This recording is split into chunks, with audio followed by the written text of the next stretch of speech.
I'm Lisa Hamilton from the Annie E. Casey Foundation, and this is CaseyCast. Today, we're talking about Latinos in philanthropy, and I'm thrilled to be joined by two special guests who can lend their voices and perspectives to this conversation. First, I'm joined by Ana Marie Argilagos, the president and CEO of Hispanics in Philanthropy, an organization whose mission is to advance Latino equity, leadership, and voice across the Americas. Ana Marie has dedicated her life to public service through a career that spans the philanthropic, public, and nonprofit sectors. Her previous positions include Senior Advisor at the Ford Foundation, Deputy Chief of Staff and Deputy Assistant Secretary at the U.S. Department of Housing and Urban Development, and leadership roles at both the Casey Foundation and Unidos U.S., formerly known as the National Council of La Raza. We're also joined by Sam Zamarripa, who has led a rich and varied career as an entrepreneur, public official, and most recently, a published author. The first Hispanic to serve as a Georgia state senator, Sam currently serves as president of Intent Solutions, a data service and biotechnology firm.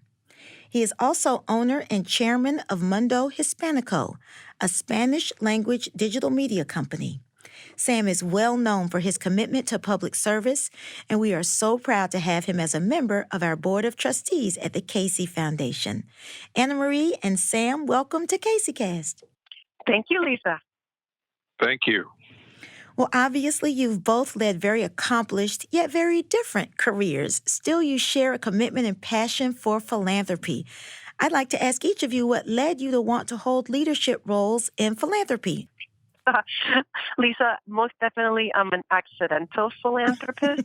My grandpa sent me to typing school. He wanted me to have a stable career, and so I started as a typist at a bank, but I was lousy.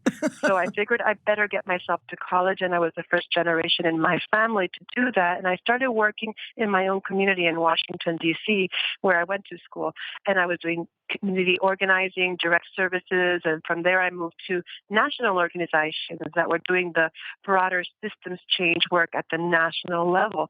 And for sure, philanthropy was by chance. Actually, my government work was also by chance. I was recruited into the world of philanthropy right here at the Annie E. Casey Foundation. So for me, Annie Casey is my philanthropic home. It's where I cut my teeth in terms of what philanthropy is, because I definitely did not study it. I learned it from my work on the ground in the communities and what I learned at the Casey Foundation. And what made you feel like philanthropy was a good platform for the kind of change you were trying to affect in the world? I understood that we were not going to affect change if we worked from only one sector. So as fantastic as the nonprofit sector is, and as powerful as the government is in terms of its might and heft and dollars, if we didn't have philanthropy also working in that same direction, and also we need business. We need all the sectors working in the same direction because there's a tug and a pull.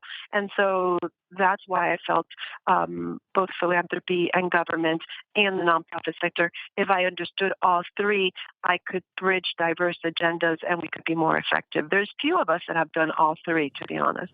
You are absolutely right. And like you, I'm an accidental philanthropist too. So I totally understand your route to this work. Sam, I'm curious how you ended up being engaged in philanthropy.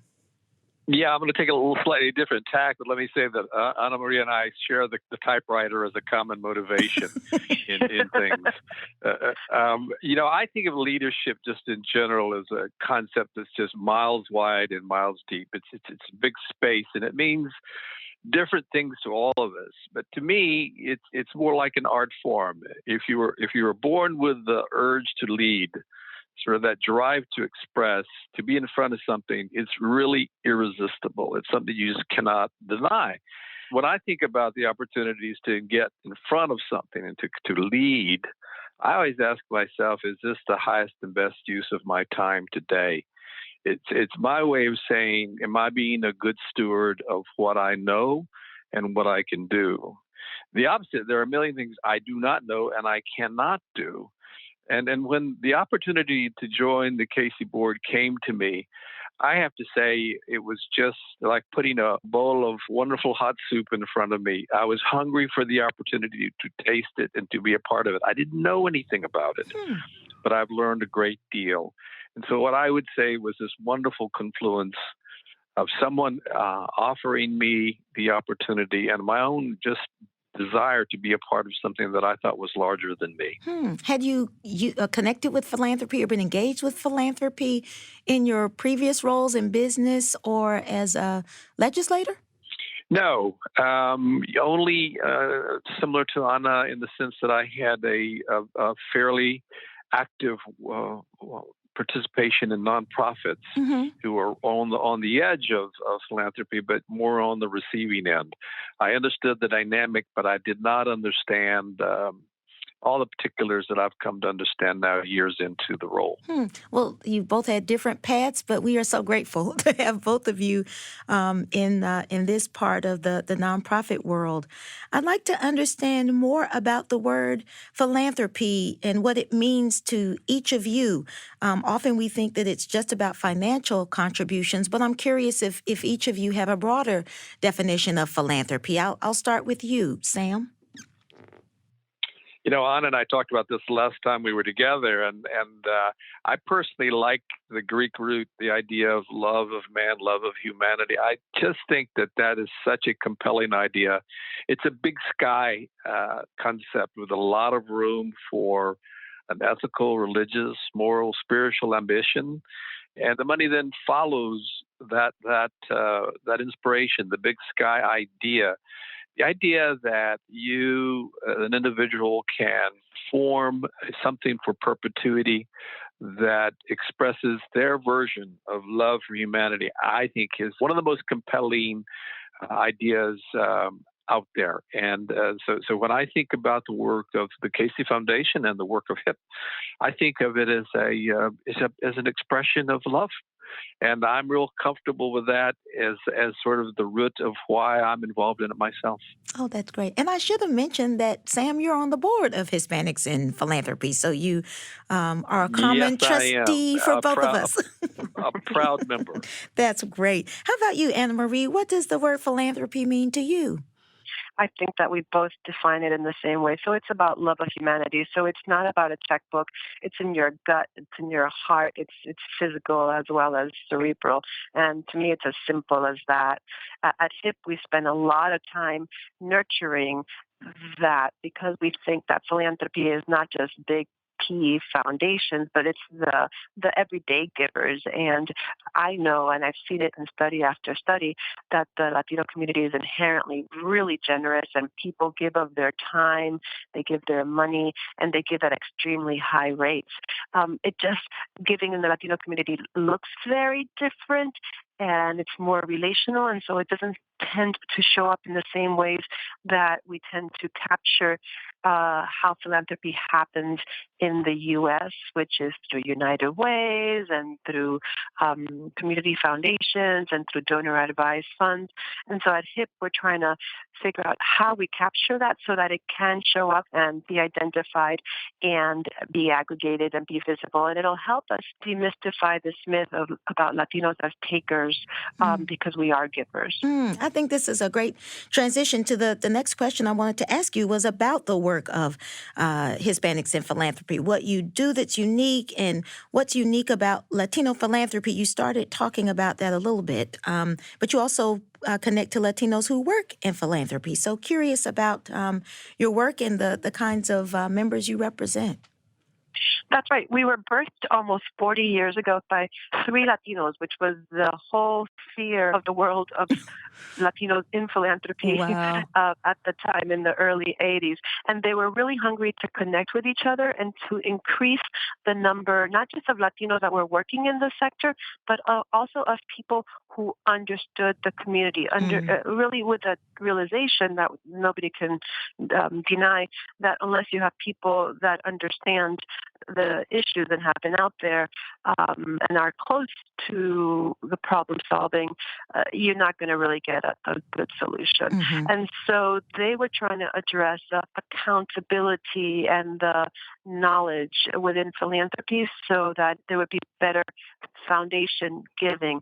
But over the years, over the decades, we've really morphed, and today we have different faces addressing different needs that have cropped up over the decades. Again, understanding that foundations alone are not going to solve problems, I would say that our different faces really land around this issue of better and more resources. How do we get more dollars into communities? And I'll say that we work both in the U.S., in Latin America, and in the Caribbean. We're about better and more resources. How do we leverage that, aggregate that? We're about democratizing philanthropy, which is how do we create on-ramps so that everyday givers, everyone like my mom, my tias, my daughter, my brothers, can figure out very easily how to give. So it's not difficult. Leadership development, so getting more people in places where they feel they have agency and voice. And the last, which is really, really important, is agenda setting, influence, what I would call like everything that gives voice to what I feel is an invisible community oftentimes.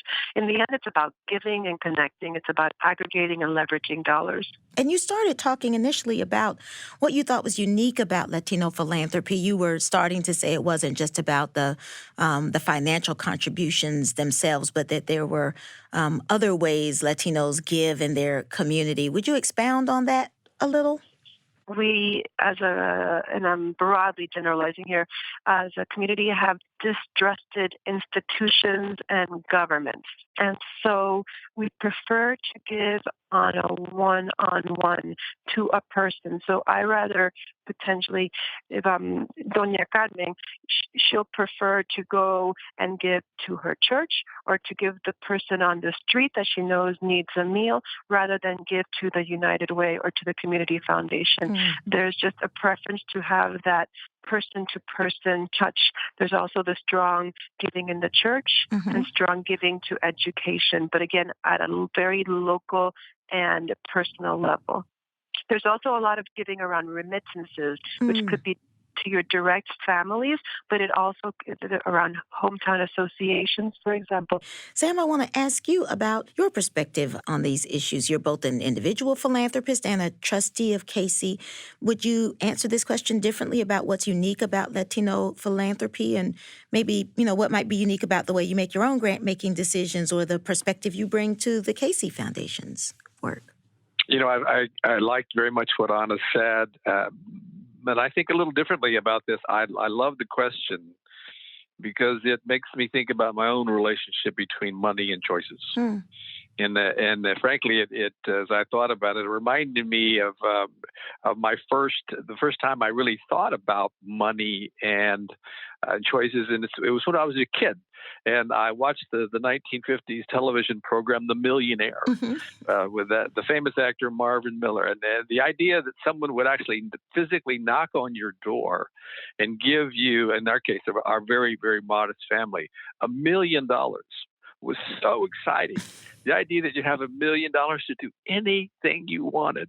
And I think that philanthropy is a little bit like that. There's a little bit of a relationship, a little childlike wonder in all of us involved in philanthropy because we're asking ourselves, what is possible? What could we do?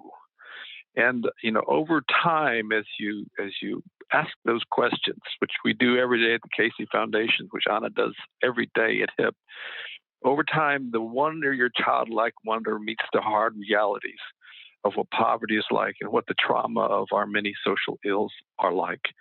And putting that wonder and that reality together in one's life is where your perspective comes from, is where your perspective on how you grant and how you give and why you give and how do you know that is the right thing to do.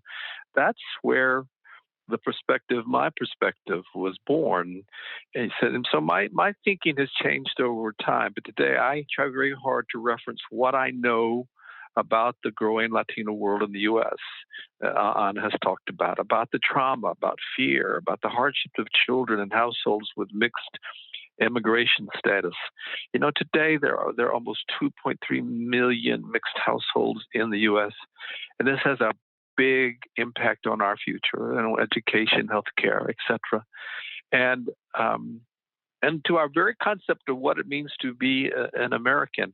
And I think that should be of concern to all of us. And so when I think about it today and think about this question you asked, which I said I love the question, I thought about my own childhood and how I saw money and thought about money. And then I think today of what my responsibility is to draw on the experiences that I've had and to make the best decisions. I think that is such a wonderful description of what I think all of us in philanthropy are trying to do, draw on not just research and knowledge, but just our own sense of humanity and to imagine what's possible for others. So I think that is a beautiful answer and perspective that both of you have offered. Sam, you started talking about some of the current challenges that are facing the Latino community. And I wanted to ask either or both of you, as the Latino population has grown in the U.S., what kinds of changes have you seen in grant-making practices and the kinds of issues that are being addressed? I think Anna gave a really nice picture of where the giving takes place. And I think, like a lot of the questions that we're talking about today, the answers are a little bit dynamic because the donor class in the Latino world is changing. Wealth today is not concentrated, and neither is it legacy or inherited wealth, but it is wealth that is growing and emerging. And the behaviors around the giving and the philanthropy of that wealth is changing. I tend to think that it's one part of a larger issue that relates to sort of the ethnic and racial tapestry of the United States that's really now becoming foundational. It's not an exception. It's not going to change. It has changed. Mm-hmm. And in the same way we think about that all politics is local, we now understand that poverty and all of its implications are local too. The experience of a dreamer from Mexico is different than an African-American child growing up in Clayton County, Georgia. They may have poverty in common, but the way it expresses itself, the externalities associated with it are different, and they must be addressed uniquely. And this kind of understanding, this nuance is taking shape, through the efforts of HIP and many other organizations and individuals who are trying to redefine, and refine our understanding of poverty in America. So I think that this concept of what's happening with the donor class in the Latino world is taking place in the context of this dynamic change that is taking place everywhere. By the way, it's not in just the coast. It's in the South. It's in the North. It's in the Midwest, and it's in small and large towns. Absolutely. And so, Anna Marie, I want to ask you the question in a slightly different way. I went on a visit with HIP to the U.S.-Mexico border last year because I was desperate to learn more about the current immigration issues and what was going on with children and families. And I know that was just one way that HIP helped expand my understanding and a really personal experience. How are you and HIP helping philanthropists, both those who are Latino, but others of us in philanthropy, understand these issues and understand how we need to think differently to address them? Great. Excuse me. Lisa, I want to answer the first question, too, that you asked me on because okay. I got numbers.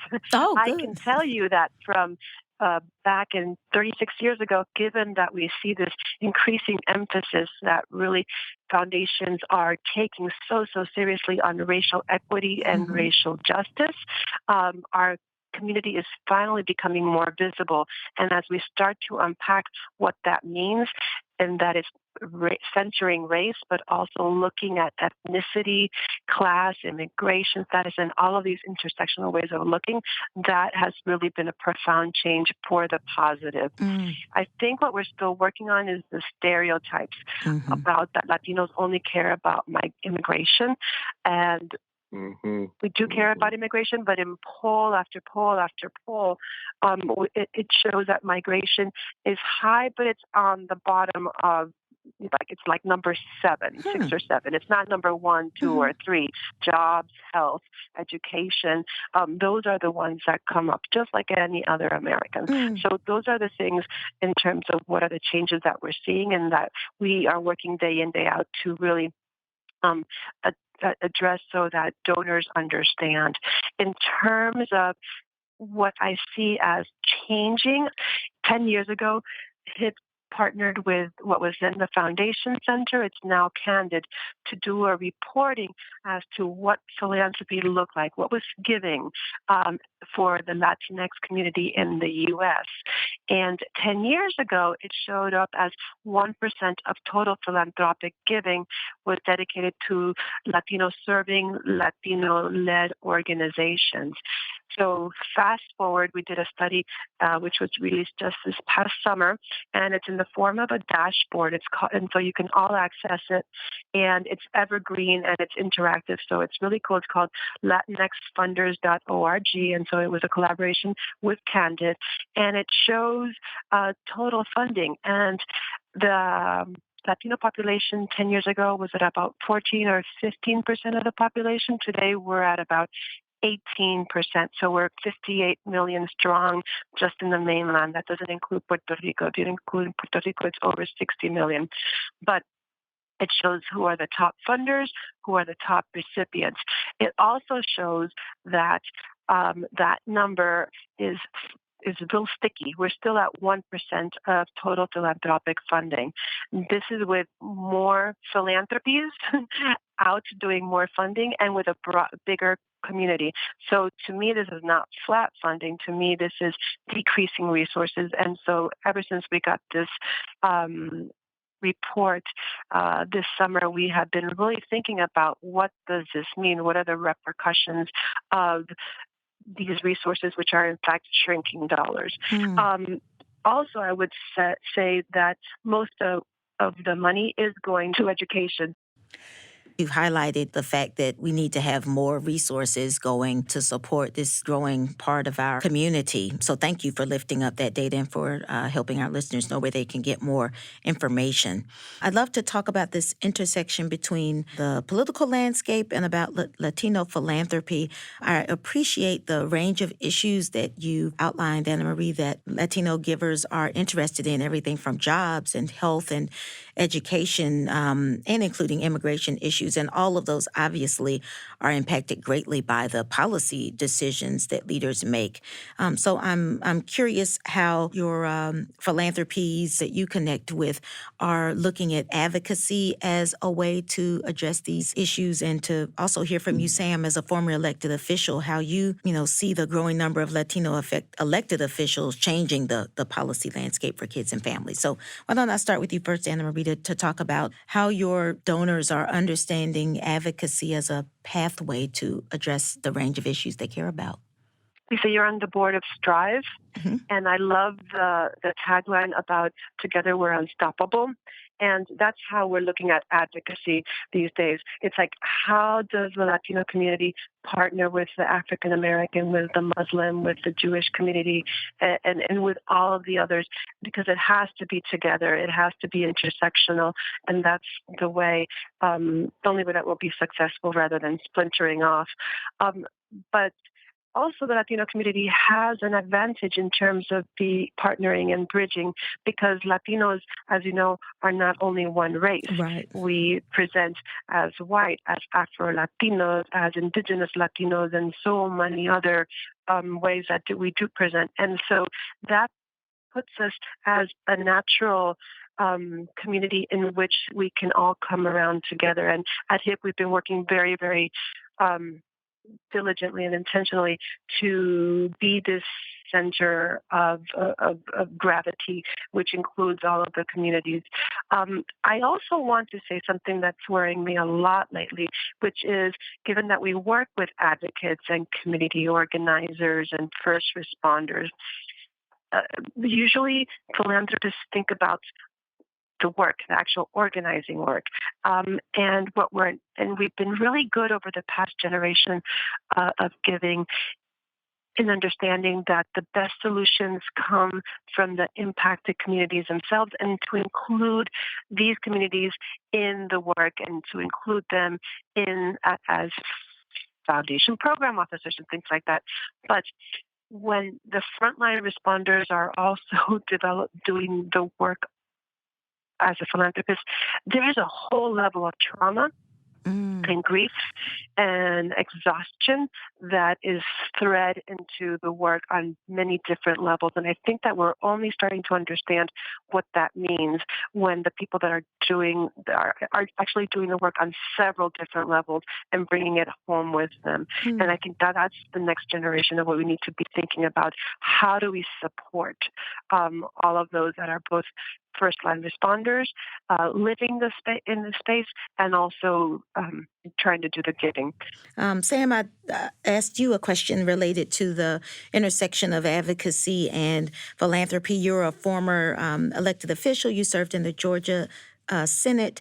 How do you see the growing number of Latino elected officials changing the policy landscape? I'm particularly interested in kids and families, but in general, how do you think that's affecting the policy decisions you're seeing? Yeah, this is a dynamic space as well, and today we have some 40-odd members of the United States Congress who are Latino, and then according to NALEO, there are some 6,000 elected officials in various county, state, local positions, and growing. So I think this is a dynamic that is fully underway. And you're going to see very, very large numbers of men and women take political positions, both elected, appointed, and they're going to do so with a kind of enthusiasm and zeal, which is really representative of their fundamental belief in the democracy and in government and politics. That said, politics is only one of the levers that we have at our disposal. And it's an important one, but it is no substitute for some of the things that Anna was talking about a moment ago related to local engagement. And neither, by the way, is it a substitute for the other things that influence the way we live. And those things include culture and music and art and poetry and literature and the intellectual thinkers who are willing to talk about this new American tapestry, this extremely colorful, rich world that now is everywhere in America. And I think that once those things align with politics, then I think politics can make its more long-term contribution. In the short term, a lot of politics will be about the firsts and the fights and a lot of the disagreements that are so present in our culture today. But over time, culture and art and poetry will have just as big an impact on how we think about this and how we embrace it as political leaders. Well, you both mentioned leadership both at the outset of this conversation and then in this discussion about the political leadership of the country. I know that HIP is particularly interested in fostering the next generation of Latino leaders. I'd love to hear how you are doing that. We have a fabulous leadership program, which is called the Líderes, and it's aimed at mid-career professionals that have been in the sector for a while. I find that we are getting them in. There's a strong pipeline, but they get disenchanted after they've been in the sector for a few years. And that's the person that we're addressing. Those that have been in there for a few years and that are looking to figure out how they can actually be more meaningful, how they can connect to other Latinos in the sector that are at that same stage in their lives. And so it's been incredibly exciting to be able to foster 4 cohorts now. We are right now also recruiting for the 5th cohort, and it includes 2/3 foundation program officers, and one-third folks from the nonprofit space that are interested in going to philanthropy, because we want to make sure that they're prepared. When I landed at Annie Casey 20 years ago, I had never been in philanthropy. I had never known anybody who had worked in philanthropy, and so it was it was like I had landed in Mars. And so what we want to do is make sure that those that are likely going to be applying and going into philanthropy have a little bit of a built-in network, and that they're in a place where they're readier to be successful.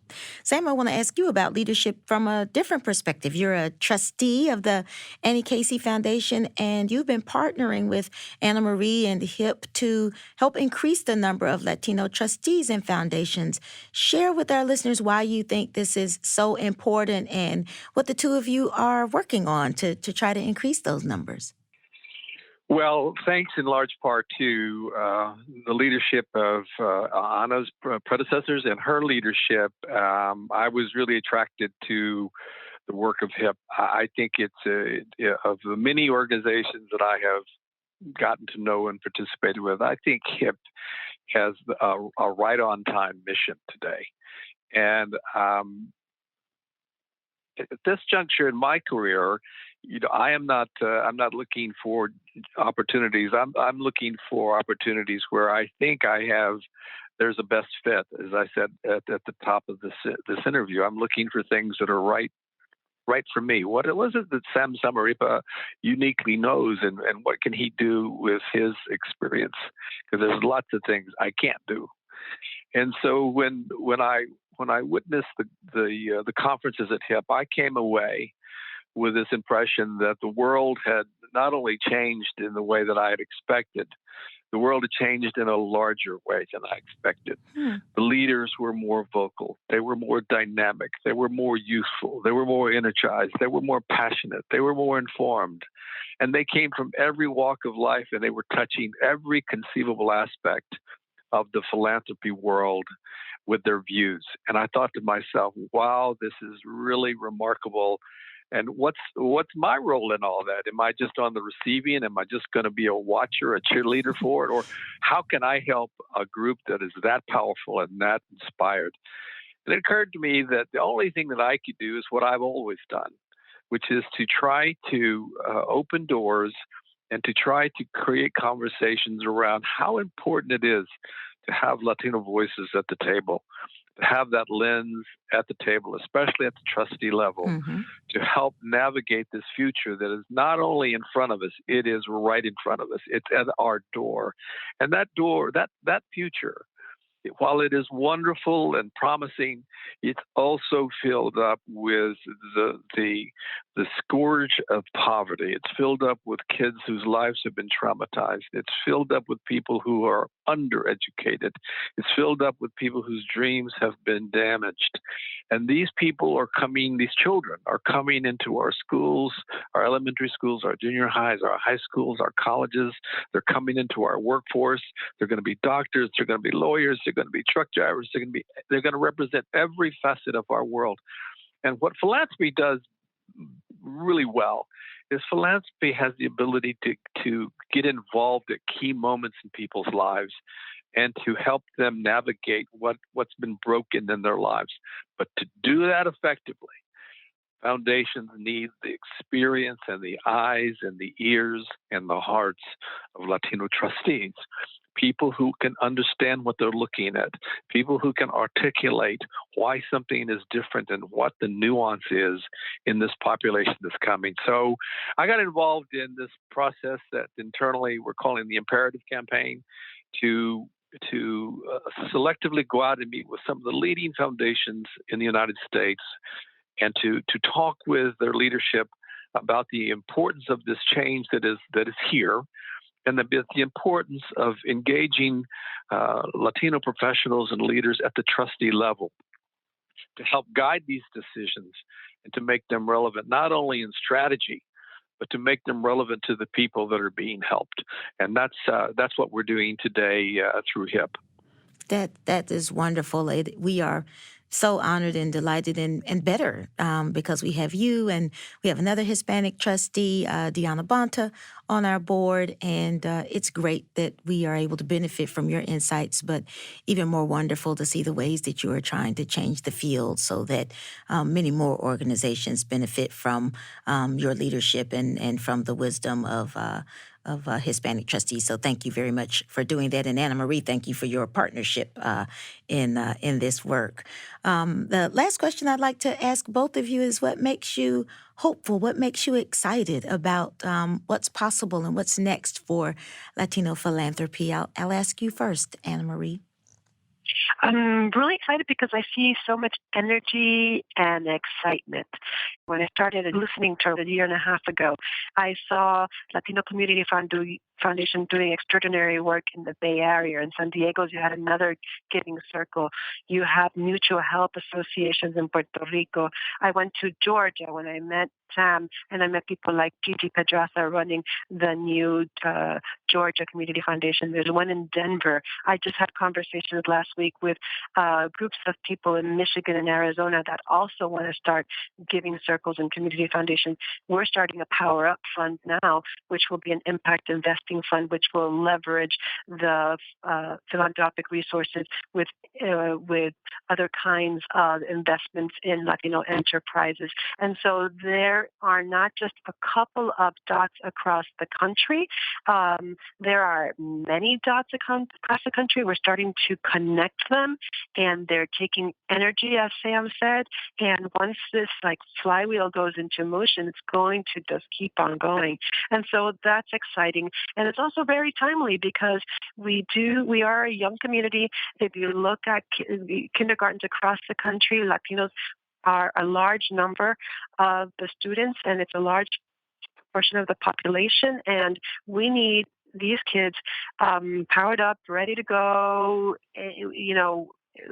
educated, and in a good place to carry this country into the next generation. So that makes me optimistic. It's very clear to me that there's a story to be told. It's a very rich story. It's a uniquely American story, and there's no absence of anecdote or stories that can be embellished to connect what we're talking about to everyone. Everyone understands the struggle of the dreamer, because it's not only a story about a kid who has hopes. It's a story. It's uniquely American. It is about the dream that the American experience promises. And so I hear everything Anna's saying, and I go, yes, yes, yes, yes, yes. And then I think, wow, we can tell the story in ways that people can understand it. And just like Martin Luther King, his admonition that we all be cheerleaders or drum majors for justice, I just think it makes the story easy. And I think it's very promising and very exciting. And I'm glad to just be watching it, from my little place in the southern United States. Well, I appreciate all that the two of you have shared with us about the changes that are underway in the philanthropic sector, but more importantly, the changes that are underway and have happened in the Latino community in the United States, the kinds of issues that they're grappling with, and the new and creative ways we need to partner with those communities in order to address those issues.